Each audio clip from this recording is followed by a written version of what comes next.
તો ઉના વિસ્તારમાં નદીઓમાં આવી ચૂક્યા છે ઘોડાપૂર, જ્યાં ઉના તાલુકાના નેસડા ગામે માલણ નદીમાં ઘોડાપૂર આવ્યા હોવાના આ દ્રશ્યો આપ જુઓ। ગીર અને અમરેલી જિલ્લામાં ધોધમાર વરસાદથી નદીઓ છલકાઈ ઉઠી છે। નદીઓ બે કાંઠે વહી રહી છે। તંત્રે જો કે લોકોને હવે સાવચેત રહેવા માટે પણ ખાસ અપીલ કરી છે।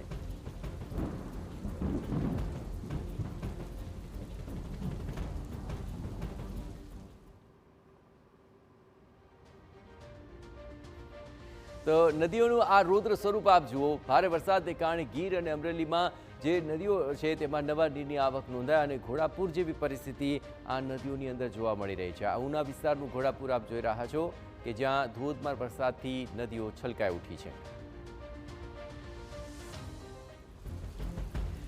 તો ઉના પંથકમાં ધોધમાર વરસાદને પગલે અહીંના ગાંગડા, સનખડા સહિતના ગામોની અંદર ભારે વરસાદના સમાચાર પ્રાપ્ય બન્યા છે। નાના સમઢિયાળા ગામથી પસાર થતી આ માલણ નદી આપ જોઈ રહ્યા છો કે જેમાં પૂરની પરિસ્થિતિ સર્જાઈ ગઈ છે। નાના સમઢિયાળા ગામના રસ્તા પર પાણી ફરી વળ્યા અને હાલ તો આ વરસાદને કારણે ભારે માત્રામાં પાણીનો આવરો જોવા મળી રહ્યો છે। નદીઓની અંદર ભારે માત્રામાં આ પાણી આવવાને કારણે પૂર જેવી પરિસ્થિતિ જોવા મળી રહી છે અને હાલ તો આ નદી બે કાંઠે વહેતી જોવા મળી રહી છે।